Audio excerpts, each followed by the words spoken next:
ரசூலுல்லாஹி ஸல்லல்லாஹு அலைஹி வஸல்லம் இடத்தில் ஒரு கேள்வி கேட்கப்படுகிறது.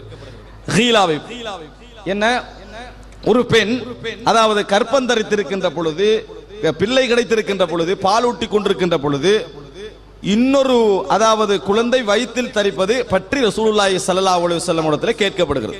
அப்படி என்ன கூடுமா, அது சரியா அப்படின்னு.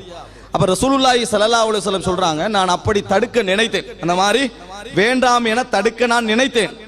ஆனால் பாரசீக ரோமர்களை நான் பார்த்தேன், அவர்கள் இந்த மாதிரி நடந்து கொள்கிறார்கள், அவர்களது குழந்தைகளுக்கு எந்த பாதிப்பும் என்ன செய்வதில்லை, ஏற்படுவதில்லை என ரசூலுல்லாஹி ஸல்லல்லாஹு அலைஹி வஸல்லம் சொல்லிட்டு அதனால நான் அனுமதிக்கிறேன் என்று சொன்னார்கள். நான் கேட்கிறேன், உடனே அடுத்த ரசூலுல்லாஹ் என்ன செஞ்சிருக்கணும், நம்ம ரோமர்கள் எல்லாம் பார்த்து இருக்கிற சரி வராது, நீங்களும் 4-5 பேர் இந்த செக்ஷன் என்ன செய்யணும், நல்ல முறையில் படிச்சு வழங்கணும் தானே போட்டிருக்கணும் ஒரு முன்னுரை. அப்படி ரசூல் ஸல்லல்லாஹு அலைஹி வஸல்லம் போடவும் இல்லை, அதை ஒரு மைனஸாக இந்த சமுதாயத்துக்கு சொல்லவும் இல்லை, சொல்லவும் இல்லை. ஏன், நம்ம மார்க்க சட்டங்கள், மஸ்அலாக்கள், ஃபிக்ஹ் விஷயங்கள் ஆய்வு செய்கின்ற பொழுது சந்திரனில் கால் வைத்து விட்டார்கள், செவ்வாய் கோளுக்கு பாய்பேட்டர் அனுப்பி விட்டார்கள், இவர்கள் போட்டோ அடிக்கலாமா கூடாதான்னு ரிசர்ச் பண்ணி கொண்டிருக்கிறார்கள். இந்த மெத்தட் இருக்கிறது, இந்த மாதிரியான நடைமுறைகள் இந்த சமுதாயத்திலிருந்து அகல வேண்டும்.